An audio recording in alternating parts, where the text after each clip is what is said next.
There's new evidence that suggests a failure to protect the world's largest land mammals, elephants. A new study, the Great Elephant Census, found that between 2007 and 2014, the savanna elephant population in Africa declined by at least 30%. Well, those numbers come after an extensive project during which researchers traveled across Africa in helicopters to count every elephant in 18 countries. CBS News foreign correspondent Debora Patta joins us on the phone from South Africa. Deborah, the numbers are pretty startling. Is there thinking now that we could actually see elephants becoming extinct in our lifetime?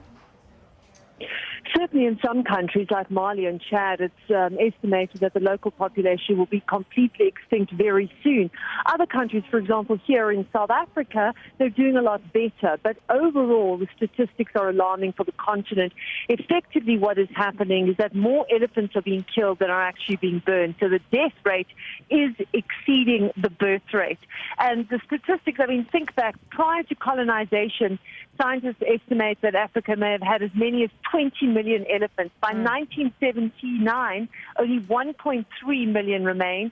And now the census is saying that there could be as little as 352,000 savanna elephants left on this entire continent. That is distressing. This is a wake-up call. Oh, it's very distressing. I have to ask you, though, as you just said, there's more being killed than being birthed. This is really about poachers.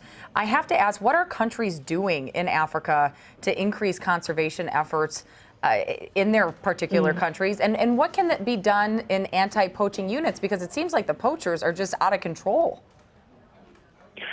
It is, because elephants are being poached. Elephant tusks and rhino horns are being poached at literally an industrial rate. I mean, that is the extent of the poaching that is happening across the continent. Tanzania being the worst hit. I think the Selous area, elephants have been absolutely decimated. And yes, many countries have anti-poaching units.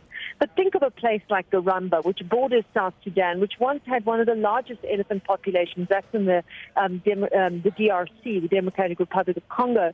And what's happened there, that first those elephants were plundered by the Lord's Resistance Army, an extreme militant group that had child soldiers and used to do horrific things. They would take these elephants, either sell the tusk for money, for weapons, or use it for bushmeat. Now it's been plundered by the Janjaweed, who come on horseback and poach these elephants, again for money to fund their militia groups. So they're getting it from all sides. So that's one particular example. In South Africa, people come from other areas poaching the elephants, even in protected areas.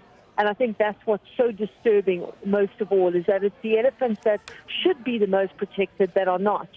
There are many plans to try and stop this, but it seems at the moment poachers are winning, that no matter how many resources and how much money and effort is put into the anti-poaching efforts, it's simply not enough.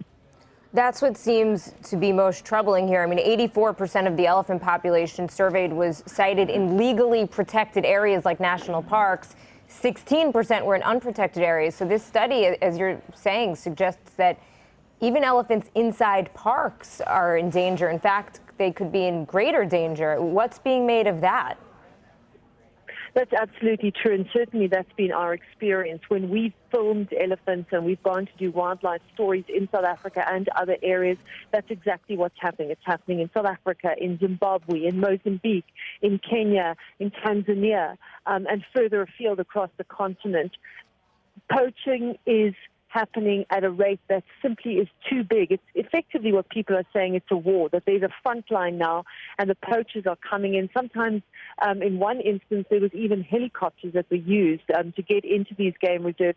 But what's also fueling it is corruption. So for example, elephant tusks go via the port of Mombasa, people are paid off, and then the crates go off via Malaysia, onto Vietnam and to China. So that also assists in making sure that poachers are successful. Is rampant corruption in countries like Tanzania and at the port harbor of Mombasa in Kenya.